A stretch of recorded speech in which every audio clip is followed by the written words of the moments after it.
Hey, do you guys know about blend modes? You might have found them in Filmora 9 or any other photo editing software and wondered, what are they for? If you've ever tried applying them, the results might have looked extreme or kind of weird. You want to know how these blend modes can actually be creative and practical?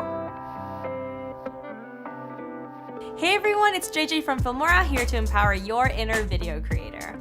If you apply a layer or an image in Filmora 9, you can apply a blend mode on the top layer so that you can change the way the two layers interact with each other. I'm going to show you 4 creative ways on how to use blend modes and explain why they work. If you have a black piece of text or a black logo on a white background, you can spice it up by using blend modes. First, you need to find a video you want to fill the text with or use as a background. You can use an actual video footage or find an exciting background pattern like I'm using in this example. Drag your text into video track 2 and your video into video track 3. Then double-click on your footage to open up the image menu and look under the compositing menu to find the blend modes. The 2 blend modes we're going to focus on are linear dodge and multiply. They're usually thought of as opposites because one removes black pixels from the layer it's applied to and the other removes the white pixels.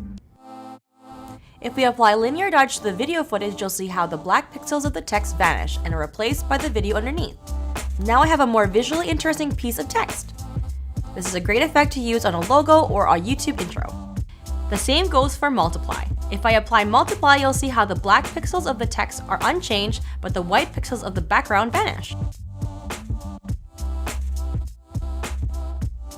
Overexposure is when you have too much white in a clip or image.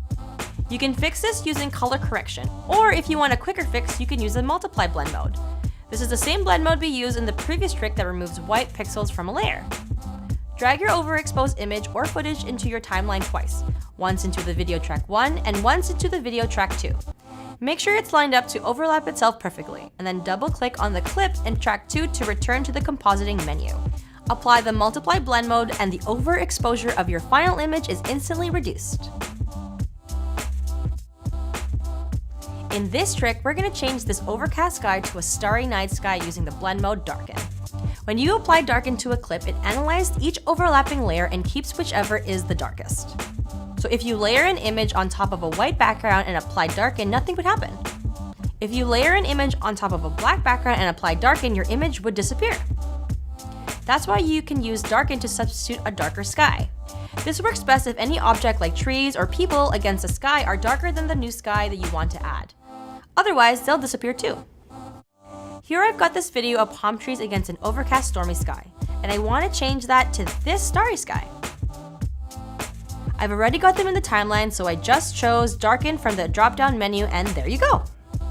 If you're using a clip where you only want darken to affect the sky part of your image and not some of the things under the sky, you can combine the darken blend mode with an image mask. Go to sample colors and add the white background to the first video track. Apply darken to your main footage, then after you save, go to the effects tab and find the image mask in the utility folder. Apply it to your new sky, then double click on the new sky so you can edit the effect you just added.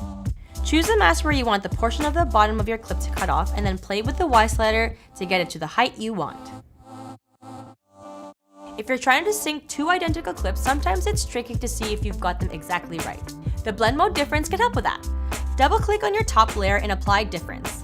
If you've lined up 2 identical frames, the screen will turn black. If you're seeing dashes of white or color, those represent areas where the 2 images are different.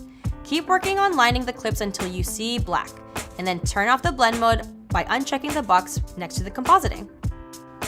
And there you have it, 4 creative ways to use blend modes without making your image look strange. But sometimes maybe you want to embrace the strange.